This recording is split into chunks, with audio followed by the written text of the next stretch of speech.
Assalamualaikum warahmatullahi wabarakatuh. Selamat siang Sobat ID semua dimanapun Anda berada. Alhamdulillahirabbil alamin, kita pada siang hari ini bisa berkesempatan di dalam acara talkshow kita, talkshow rutin hari Senin, Rabu, dan Jumat. Bersyukur sekali siang ini kita akan menampilkan seorang narasumber yang alhamdulillah alamin di sela-sela kesibukannya yang saya yakin luar biasa masih menyempatkan hadir untuk bisa mengadakan talkshow atau menerima undangan kami ya dari TV ID Surabaya.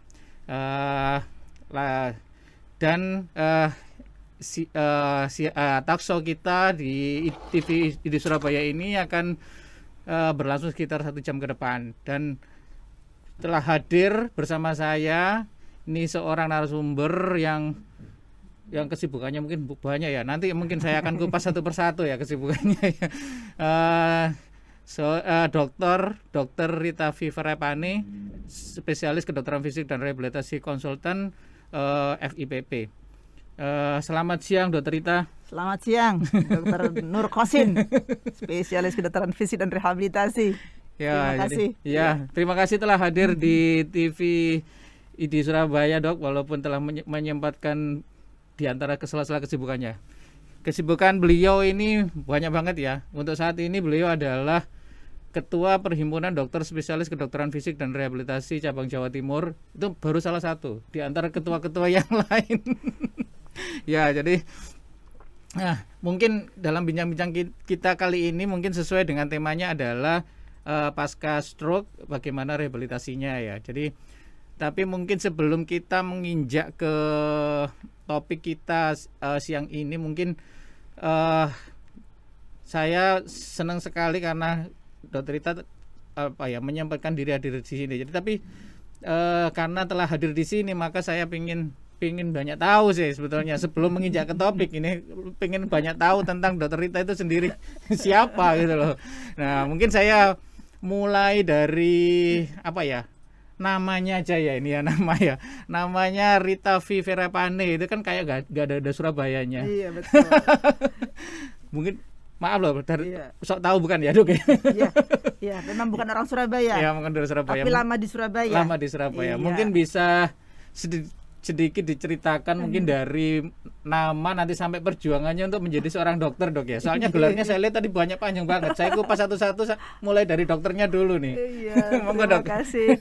Terima kasih Dr. Nur Khosin. Dr. Nur Khosin ini wakil ketua 2 di Perdosri Jatim. Nah, beliau ini juga bukan tidak siapa-siapa. Jadi kita saling bekerja sama ya untuk Perdosri Jatim yang lebih baik. Nah, tadi disebutkan memang nama saya itu Rita Viverapane ya, ada panenya.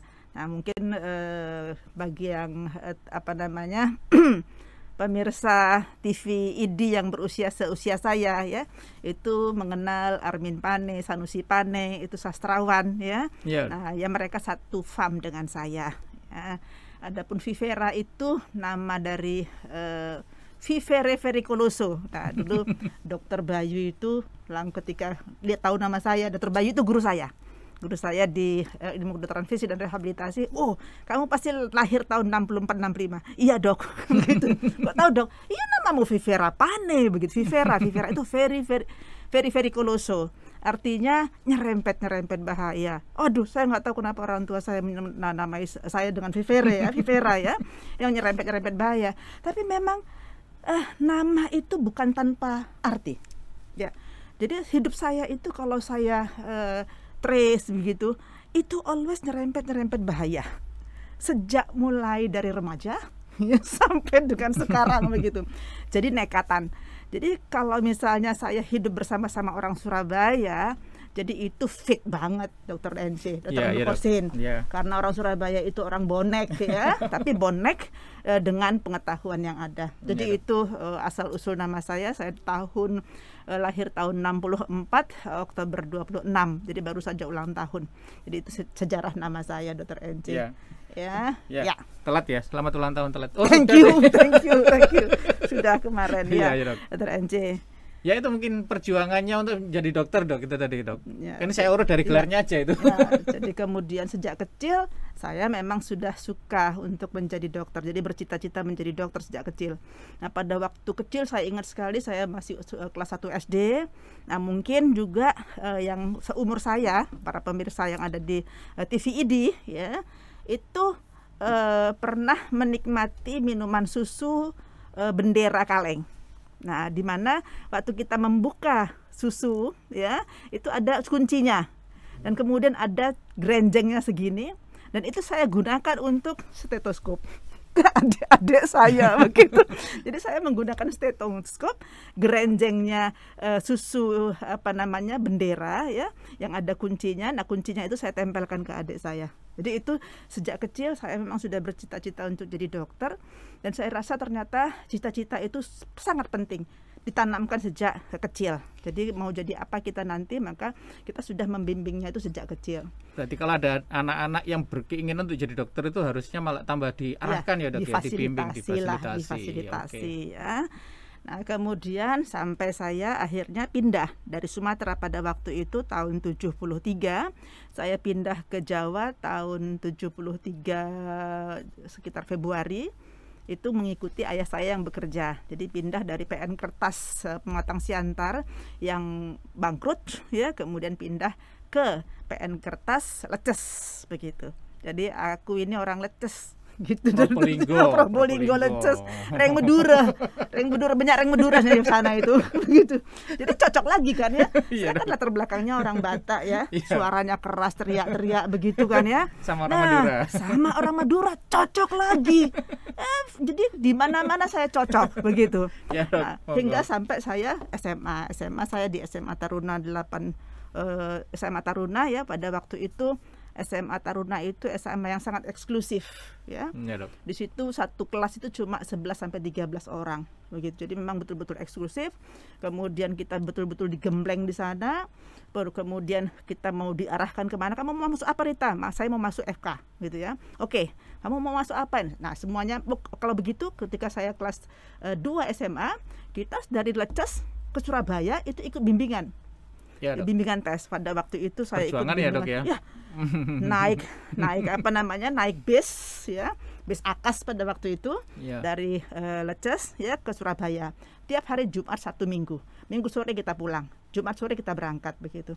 Itu hanya untuk mendapatkan les ya, agar kita bisa masuk perguruan tinggi yang kita harapkan. Dan alhamdulillah saya mendapatkan perguruan tinggi yang saya harapkan, yaitu Fakultas Kedokteran Universitas Airlangga. Airlangga ya, Dok, ya. Jadi mungkin para sobat ID Surabaya ya, mungkin bagi yang mungkin ada yang bercita-cita menjadi dokter, bagi yang bercita-cita ingin masuk Fakultas Kedokteran Airlangga seperti Dokter Rita itu mungkin ini sedikit motivasi perjuangan dari SMA Deso ya, Dok. SMA Deso ya. Tapi saya tidak pernah mengatakan Taruna itu sebagai SMA Deso. Oh iya, Dok.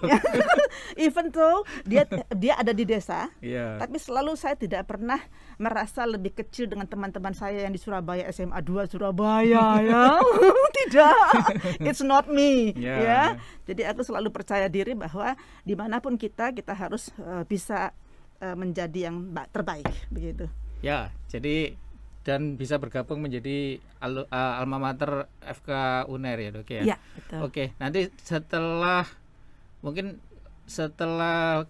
jadi dokter mungkin ya. Itu apa aja aktivitasnya, Dok? Nah, setelah saya masuk ke Fakultas Kedokteran Universitas Airlangga itu tahun 83 ya. Nah, itu mungkin sedikit juga menyinggung-nyinggung ya, pada saya 2 tahun masuk kedokteran. Nah, mau pakai jilbab tuh. Pada waktu itu orang yang pakai jilbab itu jarang sekali begitu. Nah, kemudian saya sampai pada waktu itu dipanggil oleh dekan ya, kemudian, "Rita, kenapa kamu pakai jilbab?" Saya bilang aja alasannya ini. Tapi di sini nggak boleh pakai jilbab gitu ya. Kemudian akhirnya kita itu berkumpul semuanya teman-teman yang pakai jilbab ya, kemudian kita bilang alasannya apa. Dan kemudian alhamdulillah pada waktu dekan Prof Ranuh Prof Rano. Ya udah, enggak apa-apa begitu. Jadi komunikasi aja yang membuat. Jadi itu hanya pada waktu itu memang tahun 84 ya. Itu masih jarang yang pakai jilbab ya. Dan banget. Saya termasuk bersama-sama teman itu pionirnya pada tahun 84 itu yang menggunakan luar jilbab biasa itu. Semangatnya ya, Dok ya. Sampai sekarang kita lihat di Fakultas Kedokteran di mana-mana banyak sekali, itu bukan hal yang aneh begitu. Jadi itu mungkin perjalanan saya tahun 84 sampai saya masuk lulus tahun 89, jadi 6 tahun saya di Fakultas Kedokteran Universitas Airlangga. Kemudian saya tugas di Kalimantan Barat, di Sangat Terpencil. Kalimantan ya. Kalimantan Barat di Putus Sibau. Nah, Putus Sibaunya, Sibau itu sungai. Jadi sudah tidak ada lagi sungai setelah itu. Jadi di ujung sendiri, termasuk kriteria sangat terpencil. Nah, jadi saya di situ pada waktu saya datang dengan anak saya yang masih kecil. Nah, di situ nggak ada air ledeng, air pump, tidak ada lampu, ya. Dan saya ditempatkan sebagai orang yang super bisa. Ya, Dok. Harus bisa menolong kelahiran yang macet. Ya. Harus bisa menolong plasenta previa yang macet, nggak bisa keluar. Karena nggak sempat ngirim ya, Dok ya.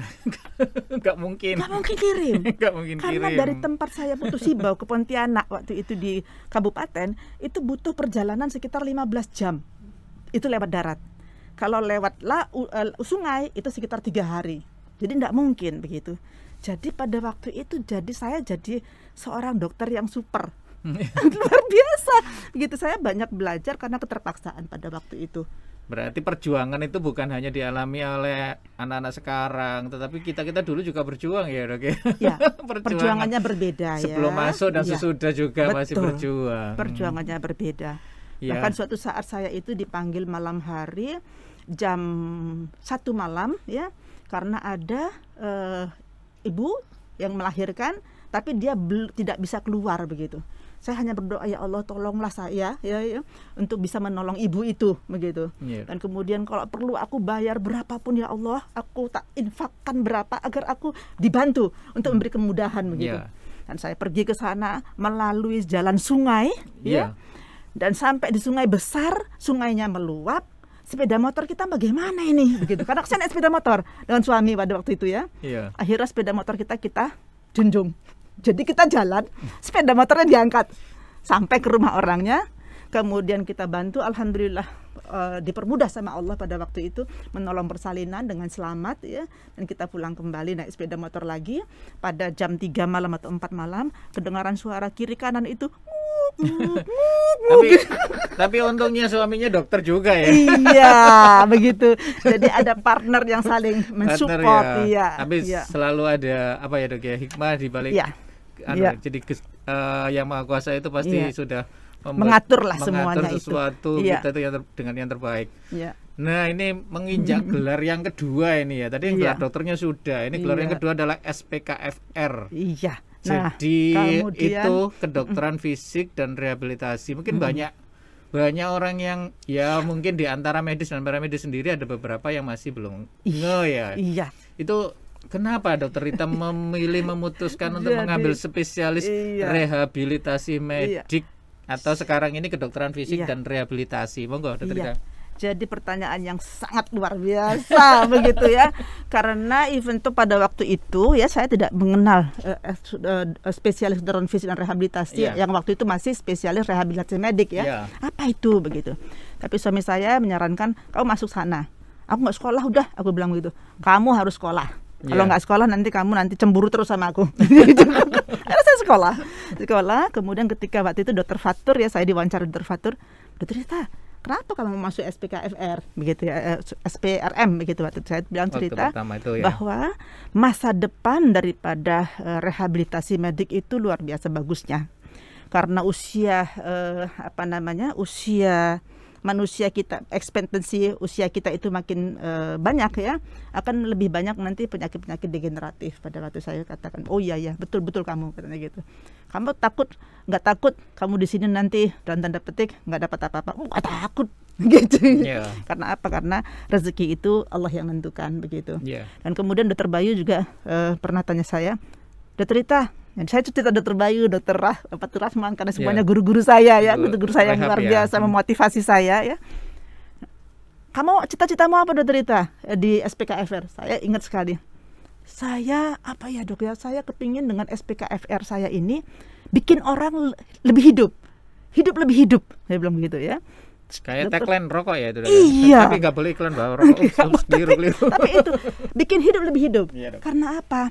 Karena kita itu rehab medik itu kerjanya di kelainan fungsi ya akibat suatu penyakit. Jadi misalnya yang seperti mau kita bicarakan pada hari ini, ya, stroke itu merupakan suatu penyakit yang menimbulkan gejala sisa atau disabilitas atau kecacatan yang paling besar begitu. Nah, janganlah sampai si penyintas stroke ini hanya sekedar selamat dari kematian, karena stroke itu merupakan penyebab kematian terbesar juga di Indonesia ya. Tetapi dia tidak bisa berbuat apa-apa. Jadi kita masuk nanti di situ membantu masyarakat penyintas stroke agar bisa lebih baik kualitas hidupnya. Itu salah satunya. Ya, jadi bikin hidup lebih hidup.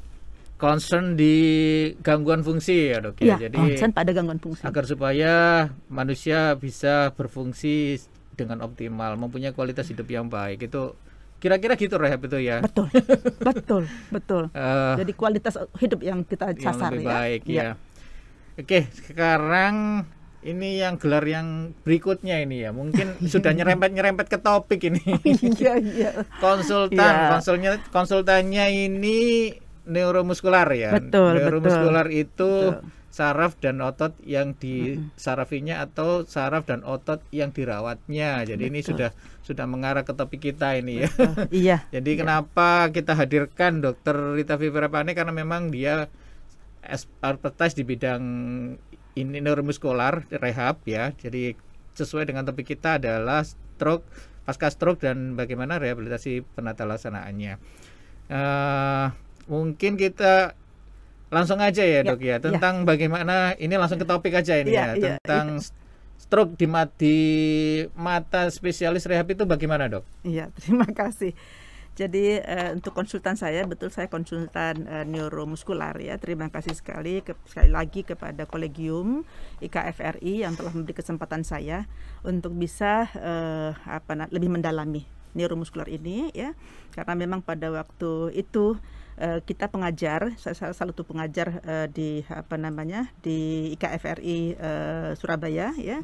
Itu diberi kesempatan untuk bisa menambah ilmunya. Nah, itu terima kasih sekali sehingga saya bisa lebih banyak belajar mengenai neuromuskular begitu. Nah, kita kembali tadi ke pertanyaan Dr. ENC Nurkusin ya. Relationship-nya begitu dengan secara stroke itu kan identik dengan saraf dan itu kan kerjanya dokter saraf. Sekarang betul. Di bidang rehab itu apa yang dilakukan atau stroke itu dipandang seperti apa dulu di bidang rehab itu dok? Jadi seperti yang Dr. NJ tadi sebutkan bahwa kita itu fokus pada masalah gangguan fungsi ya. Dan gangguan fungsi di sini adalah gangguan fungsi ya. Itu seperti halnya pada pasien pasca stroke ya, di mana telah sepakat dunia mengatakan bahwa stroke menimbulkan kecacatan atau gangguan fungsi atau disabilitas yang paling besar di antara seluruh penyakit yang ada. Nah, karena dia menimbulkan kecacatan yang paling besar, maka kompetensi yang paling pas untuk bisa memberikan intervensi penanganannya ya terhadap disabilitasnya adalah kompetensi seorang dokter spesialis yang berkecimpung di bidang gangguan fungsi, yaitu dokter ilmu kedokteran fisik dan rehabilitasi. Begitu. Apa yang kita sasar pada intervensi daripada gangguan fungsi pasca stroke, yaitu gangguan-gangguan yang menimbulkan gejala sisa berupa gejala sisa kelainan motorik. Kelainan motorik itu, bapak-bapak dan ibu-ibu pemirsa yang ada di rumah ya, adalah misalnya kelemahan separuh tubuh. Jadi biasanya masyarakat itu paling mengenal stroke itu identik dengan lumpuh separuh. Nah, lumpuh separuh itulah yang merupakan salah satu yang kita sebut gangguan fungsi atau kecacatan. Nah, kemudian masalah yang lain lagi adalah masalah keseimbangan ya. Karena ada gangguan fungsi berupa kelemahan otot baik di separuh tubuh maupun atas maupun bawah, ya, itu ada gangguan balance, ya, dapat menimbulkan gangguan balance. Di samping karena motoriknya atau kelemahan otot yang terjadi pada pasien-pasien pasca stroke, juga bisa karena gangguan daripada sensoris. Sensoris itu adalah fungsi rasa. Rasa itu bisa rasa raba atau bisa rasa posisi, ya. Jadi gangguan motorik, gangguan sensorik bisa menimbulkan gangguan keseimbangan. Apabila seseorang mengalami gangguan keseimbangan, maka dia akan takut jalan. Jangankan jalan, ya, dia berdiri aja mungkin takut, begitu. Nah, sehingga pendekatan kita pada penanganan gangguan keseimbangan motorik maupun sensorik, ya, adalah bagaimana orang-orang penyintas stroke tadi bisa belajar kembali yang disebut dengan relearning. Bagaimana cara motor bergerak, bagaimana rasa bisa dirasakan kembali, bagaimana keseimbangan itu bisa dikontrol dengan cara mengontrol motor dan mengontrol kemampuan sensorik, ya, yang superficial maupun sensorik yang proprioceptif, sensor yang dalam maksudnya, begitu. Jadi begitu salah satunya, Dr. NC. Ya. Ya. Jadi stroke itu kan seperti kita ketahui problemnya itu kan ada di otak, brain atau apa ya, central nervous, otak sentral. Jadi otak sentral. Jadi memang karena otak sentral kita itu kan ada dua, kiri dan kanan. Jadi mana yang mengalami stroke itu yang akan mengalami sisi sebelahnya yang akan mengalami kelumpuhan, dan kelumpuhan tergantung derajat berat ringan stroke-nya, dan itu yang akan menimbulkan masalah. Sebetulnya bukan hanya kelumpuhan aja ya, Dok, ya. Banyak, ya, ada gangguan menelan, ada gangguan bicara, ada gangguan banyak, dan semua harus difungsikan kembali, difungsikan kembali. Mungkin satu persatu ya, Dok, ya. Mungkin yang mulai dari alat gerak aja dulu, ya. Jadi masyarakat itu sangat akrab dengan lumpuh separuh. Ya. Mereka mengatakan stroke itu kalau misalnya atau menandai stroke itu apabila ada lumpuh separuh. Ya. Dan itu tidak salah, sangat bagus. Jadi edukasi kita dokter di ID, ya, terutama khususnya ID Surabaya, saya rasa sudah berulang kali memberikan kewaspadaan terhadap stroke. Kemarin kan ada dokter siapa yang memberikan, Dokter Ardi, ya, saraf, ya. Itu tanda-tanda stroke apa supaya kita bisa segera pergi ke emergency room, begitu, ya. Jadi mulai dari istilahnya fast, ya. Face-nya kalau misalnya mukanya itu ada mencong separuh, nah harus waspada terhadap stroke, ya. Kemudian armnya, ya, kalau misalnya ada kelemahan harus waspada akan stroke, ya.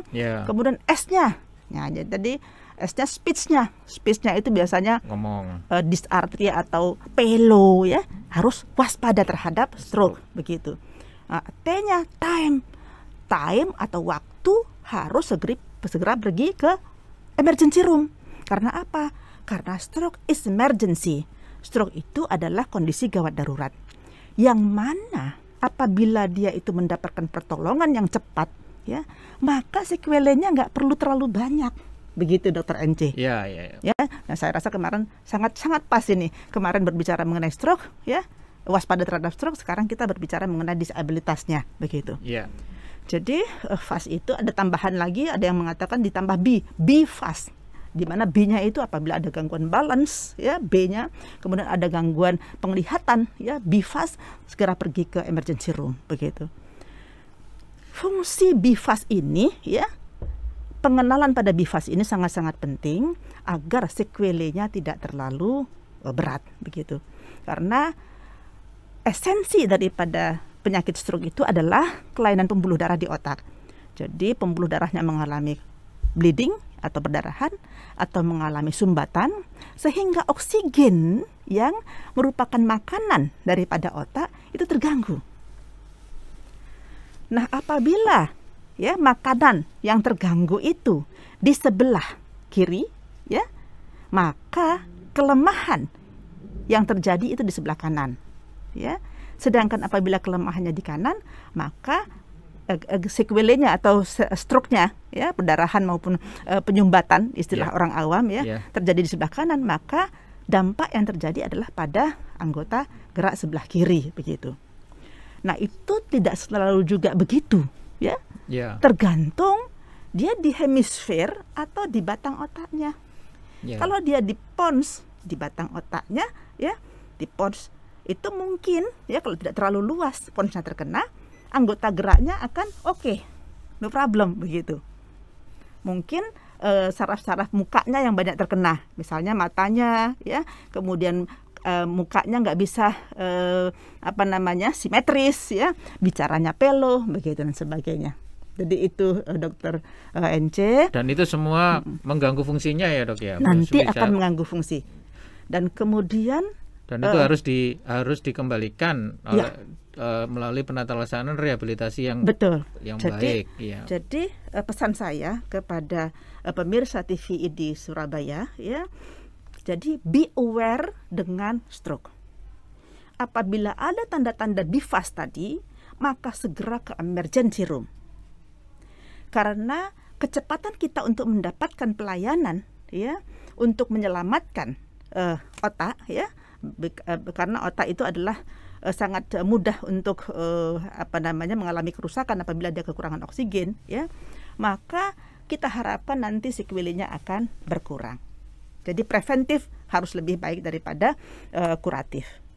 Nah, apabila pasien tadi, ya, sudah selesai masa akutnya, ya, maka dia akan meneruskan pengobatan, terutama pengobatan rehabilitatif.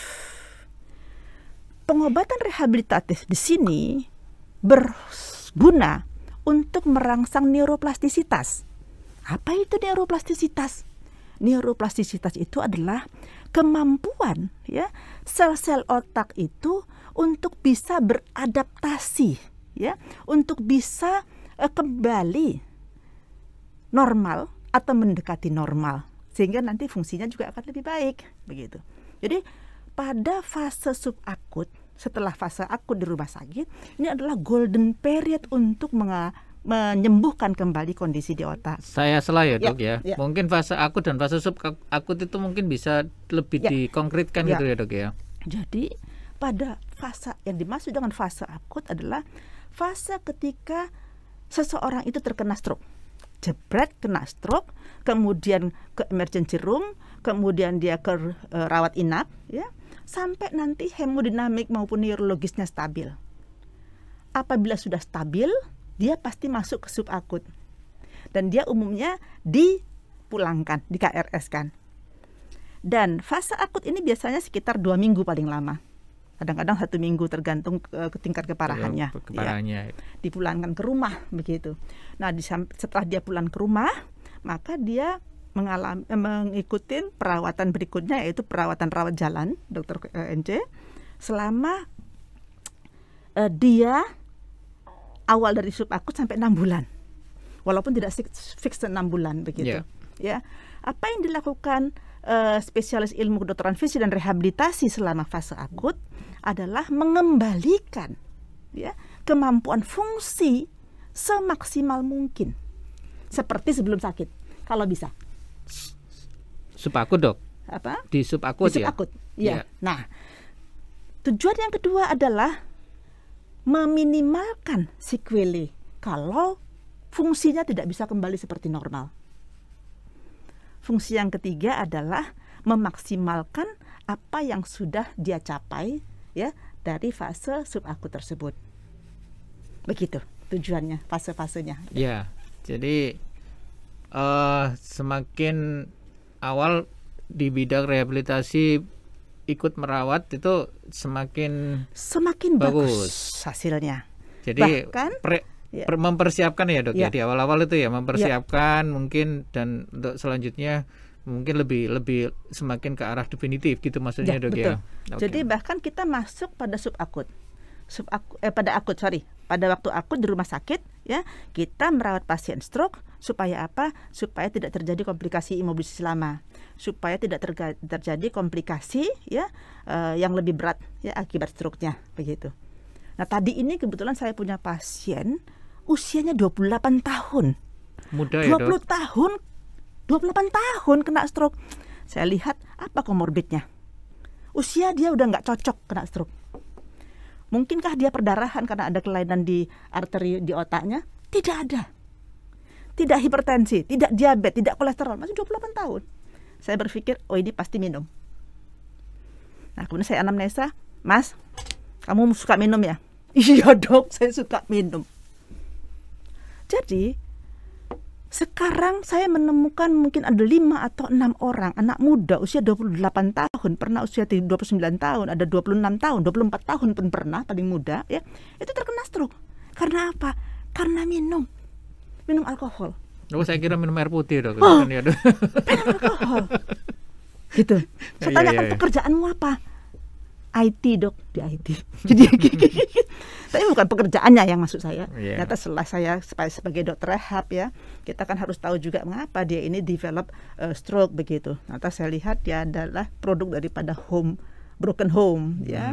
Orang tuanya bercerai, kemudian dia hidup dengan neneknya kemudian juga memarahin dia karena mungkin behavior dia jelek, begitu jadi stres, akhirnya lari ke minum begitu. Ya, salah satu faktor sakit kan juga problem ya dok ya. Jadi problem itu kadang-kadang bisa menjadi salah satu pemicu yang lain-lain. Betul. Konkret langkah apa aja dok ya yang untuk mencapai yang fungsi, diceritakan dokter Rita tadi itu apa aja sebetulnya yang dilakukan itu, seperti kayak pasien itu kan terkadang belum bisa jalan, terus kemudian apa yang dilakukan rehab. Soalnya waktu saya tahu itu pertama kali rehab ya gitu, orang yang gak bisa jalan terus bisa jalan, itu pekerjaannya rehab. Yang pertama saya membuat saya masuk rehab itu mungkin langkah konkretnya dilakukan dokter Rita itu seperti apa dok? Jadi memang kalau misalnya seperti yang saya ulang tadi, kelainan fungsi salah satunya adalah kelainan ambulasi atau kelainan mobilisasi ya, kalian jalan begitu ya. Nah, apa yang kita kerjakan? Nah, sebelum saya beritahu apa yang kita kerjakan adalah kita di rehab medik ini, di ilmu kedokteran fisik dan rehabilitasi itu bekerja secara tim. Ya, itu harus kita beritahu kepada masyarakat di mana tim kita itu ada tim internal dan tim eksternal. Yang mau saya bicarakan adalah tim internal.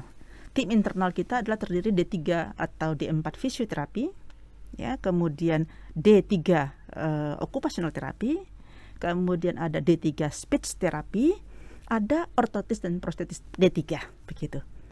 Jadi kita bekerja secara harmonis, bermitra kerja ya dengan tadi yang 4 tadi itu ya, bersama-sama dengan psikolog ya kalau diperlukan begitu.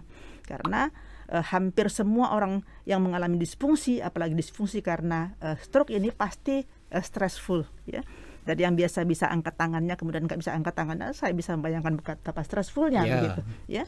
Jadi kita bekerja depresinya cukup tinggi dengan mitra kerja kita ini. Kemudian kita sebagai seorang dokter spesialis ya, dokter kemudian sekolah lagi ya, menjadi selama 4 tahun ya dokter ya, 4 tahun ya untuk menjadi spesialis kedokteran fisik dan rehabilitasi. Nah, kita sebagai leader untuk menangani gangguan fungsi. Apabila kita misalnya ada gangguan fungsi berupa hemiparesis ya, entah itu sini yang kanan atau kelumpuhan, saya selalu membahasakan lupa ya. Di sini semuanya bukan dokter mungkin. Apabila ada kelemahan separuh tubuh ya yang kita sebut dengan hemiparesis ya, itu atas dan bawah yang menyebabkan gangguan berjalan, maka seorang dokter KFR, spesialis kedokteran fisik dan rehabilitasi, menganalisa apa fungsi yang terganggu. Betulkah motoriknya atau kekuatannya yang membuat dia tidak bisa berjalan?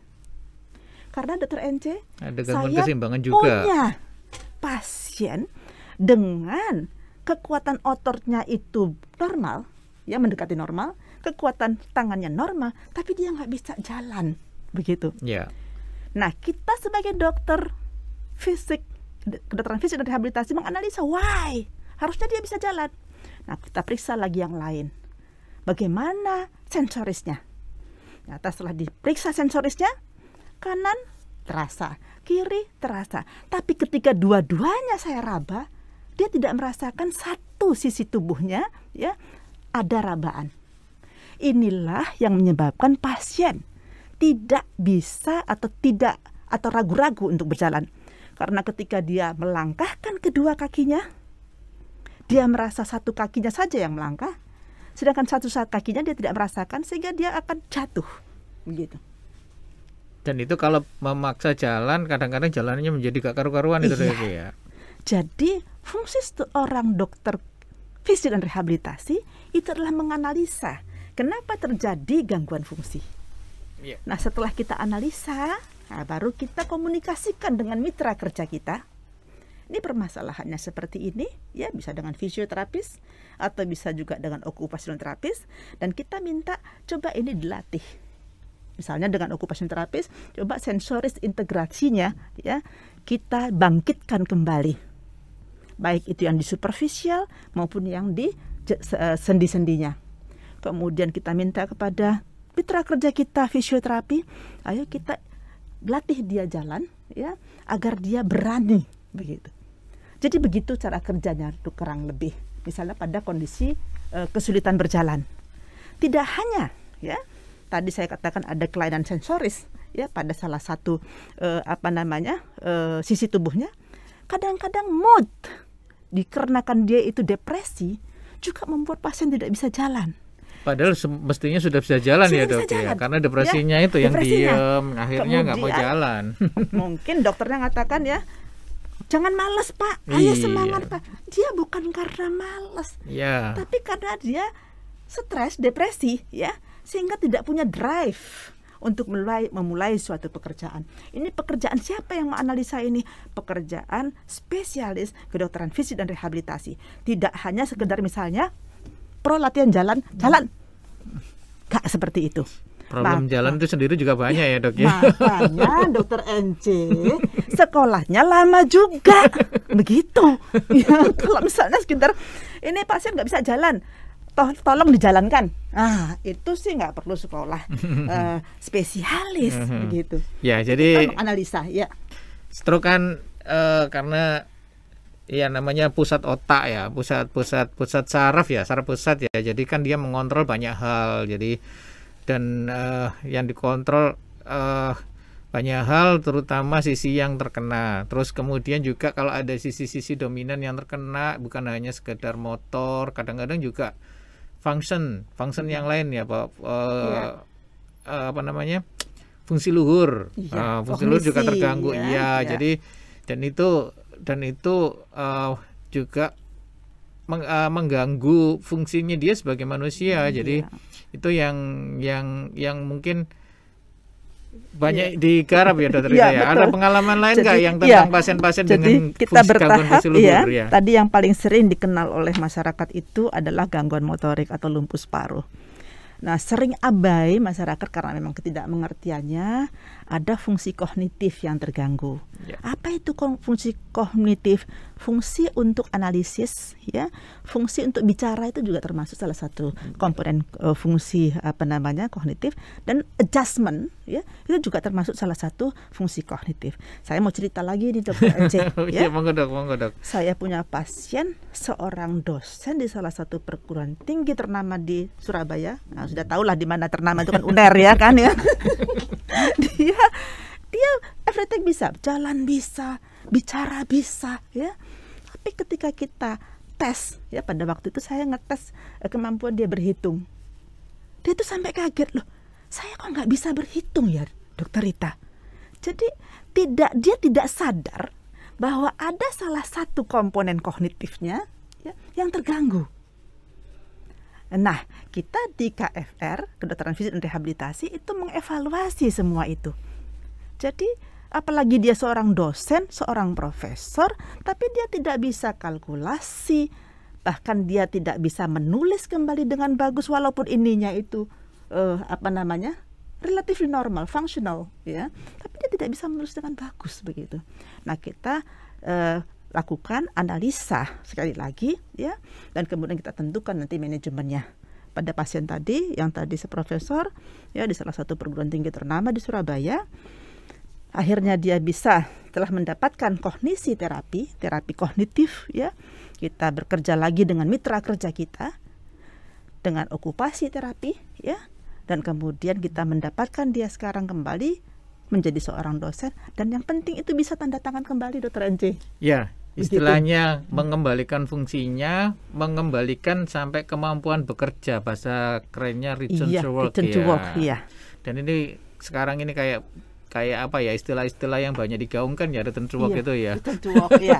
Iya, di BPJS Ketenagakerjaan khususnya itu return to work itu. Beberapa itu return to work ternyata banyak perannya ya, Dok ya, SPKFR dalam return to work ini ya. Iya. Satu lagi, pasien saya seorang jaksa pada waktu itu, jaksa. Kemudian dia dari kantor bisa nggak dia itu bekerja kembali. Tapi ya sayang, setelah kita memang analisa, kemudian kita berikan terapis untuk kognitif ya, ternyata memang dia notok tidak bisa untuk kembali menjadi seorang jaksa, begitu. Jadi kita dengan berat hati memberikan suatu statement ya, statement bahwa dia tidak memiliki kemampuan analitik, dia tidak memiliki kemampuan eksekutif ya, sebagai yang sangat diperlukan oleh seorang jaksa. Dan kemudian kita mengembalikan surat itu ya, kepada institusinya. Kita tidak mengatakan bahwa kamu nggak bisa lagi seorang jaksa, tidak, tapi kita mengatakan bahwa dia tidak memiliki kemampuan yang cukup untuk bisa mengeksekusi, dan dia tidak memiliki kemampuan untuk menganalisa dengan bukti tes yang kita berikan. Ada standarnya, Dok ya? Ada standarnya, ada toolnya, uji tesnya. Ya, ada toolnya, ada ujinya. Uji tes yang skala internasional ya, Dok, tentunya ya. Iya. Oke, dan mungkin yang terakhir ini, gelar yang terakhir ini, FIPP. FIPP itu Fellowship Interventional Pain. Iya, Interventional Pain Physician. Ya, jadi. Nah, ini menjadi pertanyaan yang mungkin ditanya orang juga, dan memang secara KKI kan memang ada 5 perhimpunan yang melakukan ini. Nah, tadi seperti yang diterangkan sama Dokter Ita bahwa rehab itu kan lebih banyak ngurusi masalah fungsi, gangguan fungsi. Lah ini kok moro-moro kok bahasa Surabaya ya, maaf ya, bahasa Surabaya, kok tiba-tiba ini ada nyeri kaitannya sama gangguan fungsi. Itu apa ya, Dok ya? Jadi gangguan fungsi itu erat sekali dengan nyeri, Dr. NC. Jadi misalnya ada seorang pasien pasca stroke ya, fase kronis itu adalah fase di atas lebih daripada 6 bulan setelah terkena stroke. Kemudian terjadi nyeri bahu ya, nyeri bahu akibat apa? Mungkin akibat dia kurang aktif untuk menggerakkan bahunya yang mengalami stroke ya, sehingga dia nyeri. Nah, akibat nyerinya maka dia tidak bisa ngangkat ke tangannya. Artinya apa? Artinya dia nggak bisa berfungsi lagi tangannya, begitu. Nah, sebelum kita melatih tangannya supaya dia bisa berfungsi lagi, kita eliminate kan nyerinya, begitu. Nah, mengeliminate nyeri itu bisa dengan konservatif, bisa dengan intervensi. Ya, konservatif dengan obat-obatan, dengan rehabilitasi medik dasar. Sedangkan intervensi kita dengan cara memasukkan langsung secara invasif ya, obat ke dalam source of pain, sumber nyeri, begitu. Nah, untuk intervensi pain ini, kita di Indonesia dari KKI telah menetapkan 5 kolegium yang include di dalamnya. Yang pertama adalah ilmu kedokteran fisik dan rehabilitasi, kemudian bedah saraf, bedah ortopedi, kemudian saraf ya, dan satu lagi anestesi. Begitu. Nah, saya ke luar negeri beberapa kali ya, tidak sering sekali, tapi ada mungkin sekitar 4 kali di sana, dan saya juga mendapatkan brevet untuk FIPP itu dari luar negeri. Itu spesialis kedokteran fisik dan rehabilitasi ya, dan anestesi itu sangat dominan untuk mengerjakan intervention pain ini, begitu. Karena mereka, saya rasa memang emboknya, bapaknya pain itu kan anestesi, begitu. Nah, kita di ilmu kedokteran fisik dan rehabilitasi itu sangat dekat dengan musculoskeletal problem, begitu. Jadi pernah ada yang mengatakan juga bahwa rehab itu adalah seperti sarjen tanpa pisau.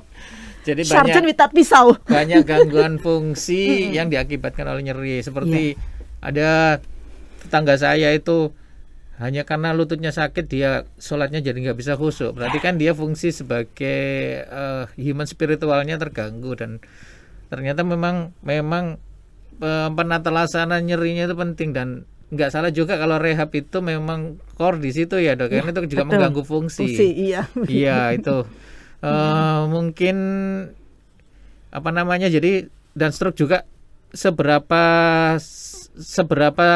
banyak nyeri itu mengganggu di penyembuhan stroke tadi dok? Ya. Apa aja yang biasa sering ditemui sama dokter Rita? Jadi nyeri pada stroke itu bisa nyeri sentral, bisa nyeri perifer ya. Nyeri sentral itu jarang sekali seperti thalamic pain ya. Thalamic pain itu pun itu ada pendekatan interventional treatmentnya begitu ya. Tapi kita jarang melakukannya di sini, seperti misalnya dengan melakukan SCS ya, spinal cord stimulation ya pada pada thalamic ya. Atau yang lain-lain, tapi kita jarang, saya sendiri tidak pernah melakukannya ya, atau dengan obat-obatan yang paling sering kita melakukan, atau karena perifer nyerinya, karena muskuloskeletal dampak daripada stroke-nya, ini yang paling sering. Jadi akibat imbalance daripada tubuhnya, kiri kanan itu tidak balance ya, pemirsa yang ada di rumah ya, karena tangannya lemah, kakinya lemah, kemudian dia terjadi imbalance daripada postur tubuh. Dia tidak membiasakan diri untuk postur tubuh baik begitu. Ada imbalance. Imbalance ini menyebabkan otot-otot yang antagonis itu menjadi lemah ya, atau ada yang bekerja lebih berat. Ini menimbulkan nyeri. Mulai dari bahu, kemudian bahkan elbow ya, kemudian terangnya, punggungnya, atas atau bawah, kemudian panggul, kemudian lutut, kemudian ankle. Itu semuanya berpotensi untuk sakit. Begitu. Nah, kita di ilmu kedokteran fisik dan rehabilitasi biasanya pendekatannya adalah satu, apa penyebabnya? Kalau penyebabnya karena imbalance daripada otot-otot akibat stroke, maka kita bantu dia untuk membalanskan melalui penguatan otot-otot, melalui PNF ya, treatment atau proprioceptive nerve facilitation ya, dan banyak hal yang lain. Kemudian cardiorespiratory endurance exercise, jadi melatih vitalitas daripada tubuhnya sehingga dia bisa tetap tegak begini ya. Itu pendekatan kita di rehab supaya penyebabnya bisa hilang. Di samping tentu saja obat-obatan Dr. NC, karena kan nggak mungkin kita menunggu hasil daripada exercise yang biasanya tidak bisa 1 hari 2 hari ya, hasil dari exercise misalnya paling tidak 3 minggu ya sampai 4 minggu begitu ya.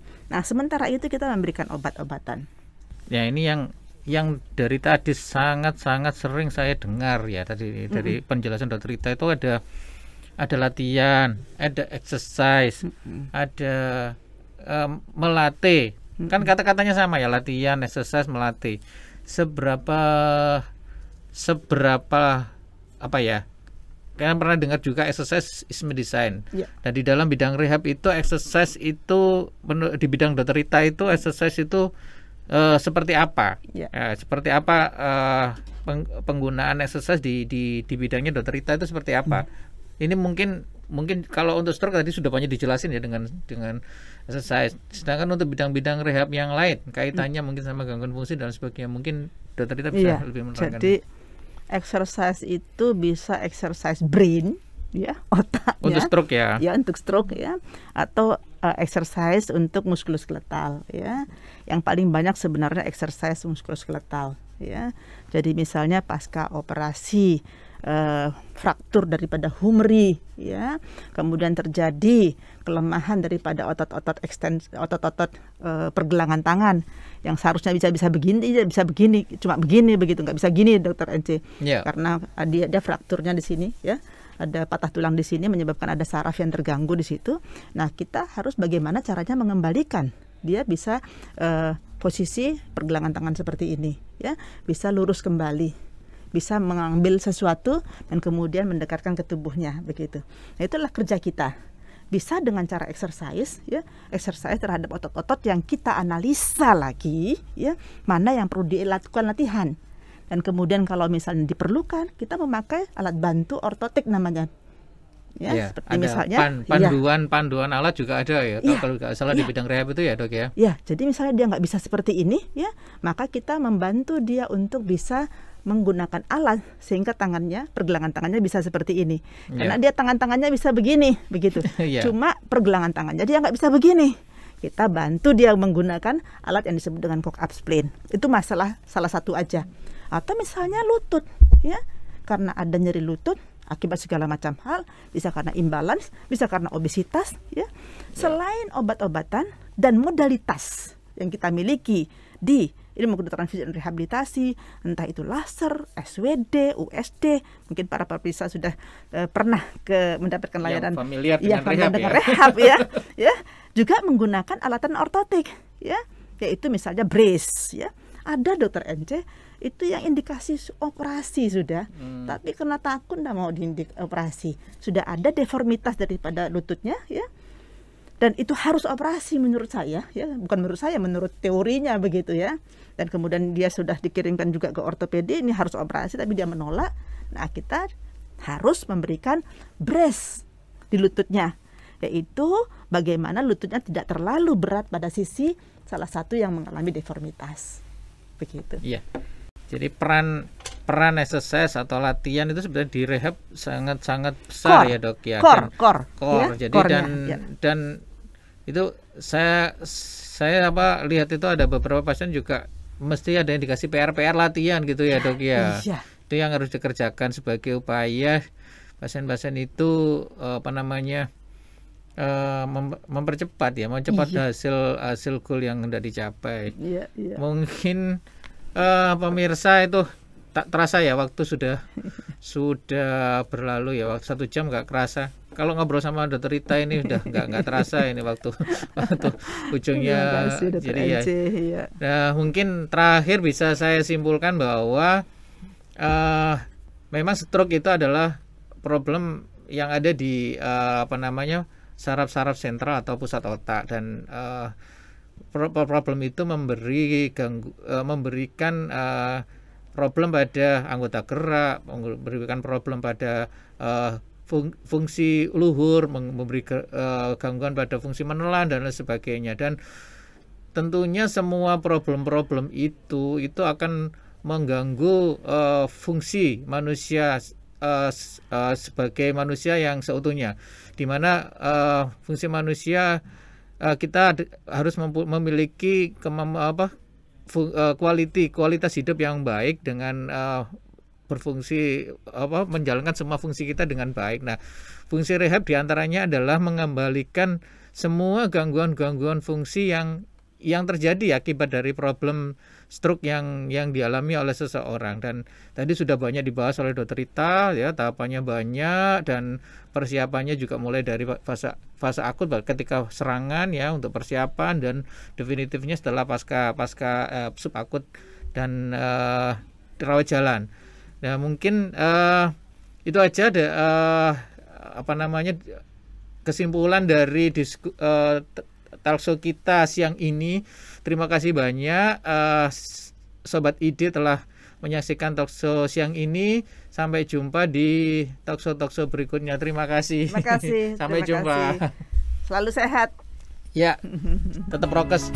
Prokes, ya. Thank you, Dr. Anci. Ya.